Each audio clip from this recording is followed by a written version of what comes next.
ஆனால் பெயின் இருக்கா, புடுகு இருக்கா, டேண்ட்ரூஃபு அது இதுன்னு இன்னைக்கு நூற்றுக்கணக்கான ஷாம்புங்க.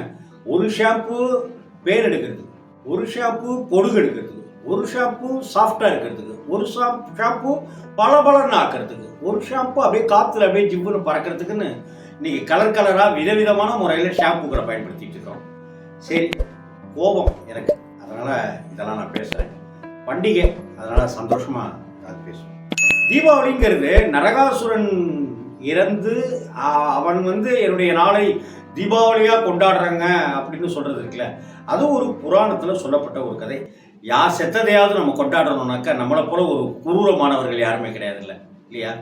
ஆட்டோ சங்கரை தூக்கிலிடப்பட்ட சமயத்தில் கூட ஐயோ பாவம், நல்லவனாவே இருந்து தொலைஞ்சிருக்கலாம், ஏன் தான் இப்படி பண்ணிட்டாலும் அப்படின்னு தான் நம்ம வருத்தப்போம்.